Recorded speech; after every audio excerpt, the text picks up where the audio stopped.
Hello friends मु समस्त को स्वागत जनाऊँ आपंकर प्रिय यूट्यूब चैनल टीचर 247 ओडिशा को।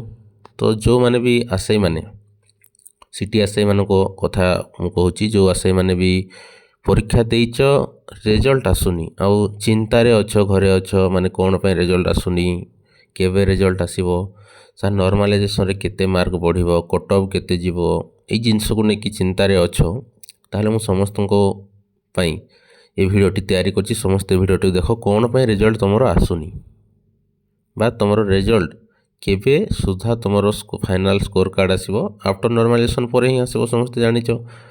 तो केबे आसो से जिनसा मुझे तुमको ये भिडियो कहबी ऑफिशियल डाटा तुमको देखी जे कौन पे रिजल्ट आसुनी जेतु तुम ऑब्जेक्शन पे तुमको समय देता समस्ते जानिच तुम 14-15 दी दिन तुमको कौन देता ना ऑब्जेक्शन करने समय देता है जो तुम रेस्पॉन्स की बाहरला पर दी दिन तुमको समय देता ऑब्जेक्शन पे समस्ते ऑब्जेक्शन करिच ऑब्जेक्शन कर सारा पर से माने तुम जो आंसर गुड़िक देछ से सब वेरीफाई करेंगे तापर जे तुम कौन हम ना नॉर्मलाइजेशन हम नॉर्मलाइजेशन पर जे तुम कौन आसो फाइनाल आंसर की आसो फाइनाल आंसर की आसो से प्रोसेसटा समस्ते जानिच। तो जेहेतु तुम एते दिन धरिकी हेलानी है जेहेतु तुम एते दिन हो गलानी कौन आमर ऑब्जेक्शन करिवार आज हूँ तुम केते ना 22 तारीख माने पाखापाखि तुम 7 डेज ऑलरेडी जाई साराणी मुझे तुमको कही 25 तारीख सुधा ही तुम मानकर जहाँ हम बिफोर 25 किसी मे बी लेस चांस अच्छी है 25 अगस्त भितर लेस चांस किंतु चांस अच्छी बाहरी भी जापे आप जेहेतु आज रविवार मे बी आज आसी न पारे काली पर दिन 2 दिन अच्छी सोमवार मंगलवार मे भी तुम फाइनाल आंसर की आसी जापे आमको 25 तारीख पर्यंत कौन माने जगिबा को पड़ो तापर ही आम कहीपर जे केबे तार फाइनाल आंसर की आसो बा तार रेस्पॉन्स माने जो आमर नॉर्मलाइजेशन है कि जो स्कोर कार्ड आसो है। तो यहीटा हूँ तार कौन ना तुमको जो कही 7 डेज दिखाई जदि आम देखा जे तुम फाइनाल आंसर की कथा तो मुझे तुमको ऑफिशियल पेज देखेबी है ऑफिशियल पेज देखा पूर्व मु समस्त को कहूँ जो मैंने भी प्रिपेयर होचो एसएसबी टीजीटी है आरएचटी आगक आसवाक जाऊँगी एवीएस आसवाक जाऊँगी और स्टेट है SSB PGT OPSC PGT ओईएस paper 1 यहीटा जदि सब तुम प्रिपेयर होगापाई चाहूच और जदि तुम क्वेश्चन प्रैक्टिस चाहूच ताहले आम यूट्यूब चैनल माध्यम तुमको सबू जो एसएसबी है आरएचटी है SSB PGT OPSC PGT paper 1 paper 2 both OES रो पेपर 1 तुम एमसीक्यू सीरीज मु अपलोड करी आमर बैच हाँ मु तुम गोटे बैच एवं स्टार्ट करुच्ची जार ना तुम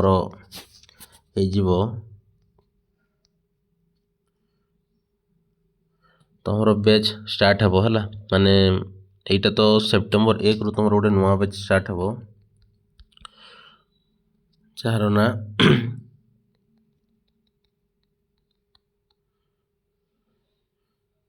मिशन कौन रहिबो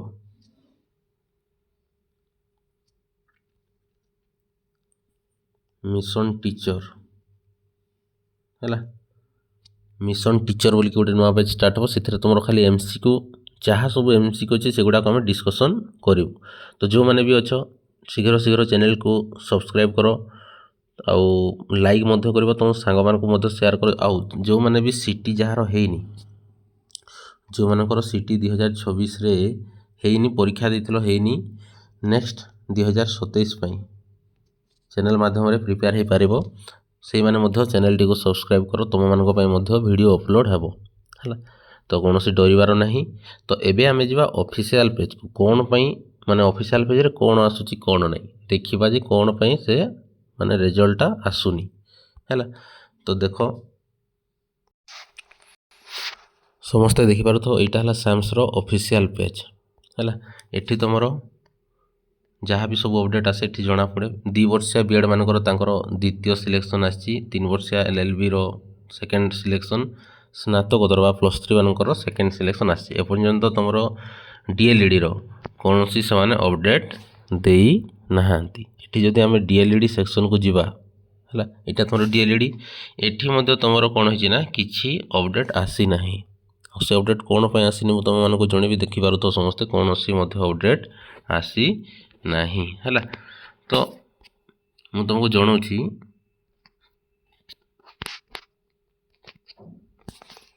ଦେଖ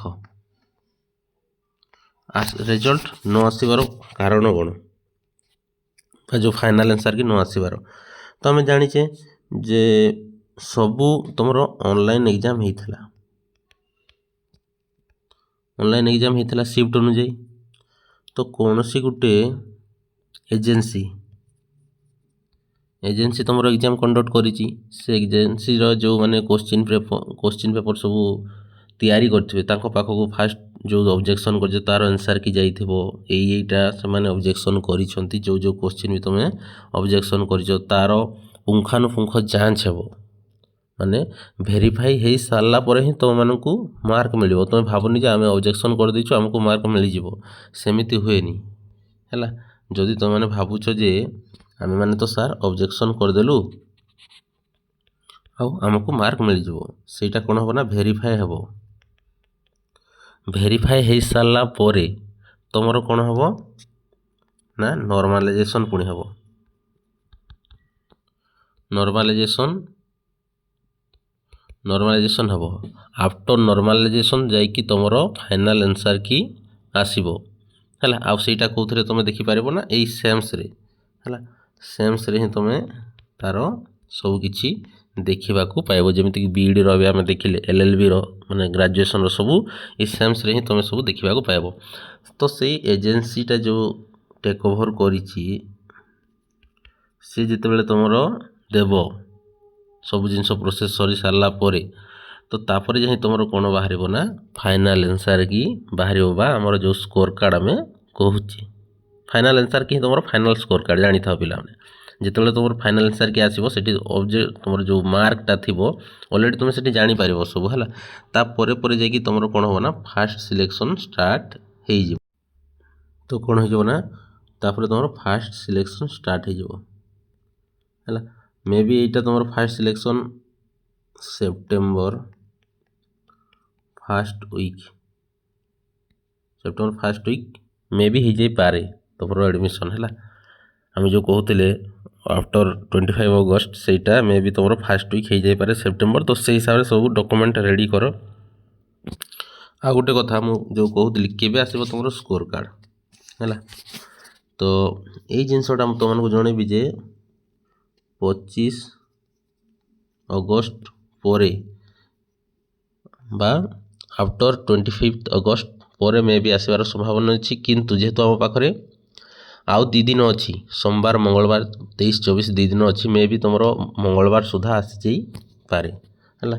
24 ଅଗଷ୍ଟ ସୁଦ୍ଧା ଆସିଯାଇପାରେ। ଆମେ କ'ଣ କରୁଛେ, ମୋଷ୍ଟ ପ୍ରୋବାବ୍ଲି ଚାନ୍ସ ଅଛି ଯେ 24 ଅଗଷ୍ଟ ସୁଦ୍ଧା ଯଦି ତୁମର ଆସିଲା ତାହେଲେ ସମସ୍ତେ ଭାବିନିଅ ଅଗଷ୍ଟ ଲାଷ୍ଟ ଆଡ଼କୁ ତୁମର ଆଡ଼ମିସନ୍ ହେଇଯାଇଥିବ। ଯଦି 25 ଅଗଷ୍ଟ ପରେ ଆସେ ତାହେଲେ ତୁମର କ'ଣ ହେଇଯିବ ନା ଫାର୍ଷ୍ଟ ୱିକ୍ ଅଫ୍ ସେପ୍ଟେମ୍ବର ହେଲା। ଫାର୍ଷ୍ଟ ୱିକ୍ ଅଫ୍ ସେପ୍ଟେମ୍ବର ବୋଲିକି ତୁମର ଆଡ଼ମିସନ୍ ଭାବି ନେଇଥ ସମସ୍ତେ। ଆଉ ଯେଉଁମାନେ ବି ମାନେ କହୁଛ ଯେ ସାର୍ ମାର୍କ ବଢ଼ିବ କମିବ କ'ଣ କିଛି ଜଣାପଡ଼ୁନି, ଚିନ୍ତା କର ନାହିଁ, ମୁଁ ତା ଉପରେ ମଧ୍ୟ ଗୋଟେ ଭିଡ଼ିଓ ବନେଇଦେବି। ତୁମର ଯେଉଁ ଫାର୍ଷ୍ଟରୁ ତ ବନେଇଛି, ଯେଉଁମାନେ ଦେଖିପାରିବ, ତୁମର ଯଦି କ୍ଲାରିଫାଏ ହେଇପାରୁନ ହେଲା, ତ ତଥାପି ମୁଁ ତୁମମାନଙ୍କ ପାଇଁ ଗୋଟେ ଭିଡ଼ିଓ ବନେଇଦେବି, ତୁମମାନେ ଆରାମସେ ଦେଖିକି ଜାଣିପାରିବ ହେଲା। ତ ଠିକ୍ ଅଛି, ଯେଉଁମାନେ ବି ପ୍ରିପେୟାର ହେଉଛ ଓଷ୍ଟେଟ୍, SSB, TGT, PGT, RHT, junior teacher ବା ଆମେ ଯାହା କହୁଛେ ଆସିଷ୍ଟାଣ୍ଟ ଟିଚର ହେଲା, OAVS, OES, ପେପର୍ 1, ଏସବୁ ଜିନିଷ ଗୁଡ଼ାକ ଯଦି ତୁମେ ପ୍ରିପେୟାର ହେଉଛ ତାହେଲେ ଚ୍ୟାନେଲ୍ ମାଧ୍ୟମରେ ସବୁ କିଛି ପାଇପାରିବ। ତୁମ ପାଇଁ MCQ ସବୁ ସେଟ୍ କରାଯାଉଛି, ଅପଲୋଡ଼ ହେବ। ତୁମେମାନେ ବ୍ୟସ୍ତ ହୁଅନି ଯେ ସାର୍ ଆପଣଙ୍କ ଚ୍ୟାନେଲ୍ ଯଦି ଅପଲୋଡ଼ ହେଇନି, ଯଦି ତୁମେ ବି ଭାବୁଛ ତାହେଲେ ତୁମେ ଦେଖିପାରିବ।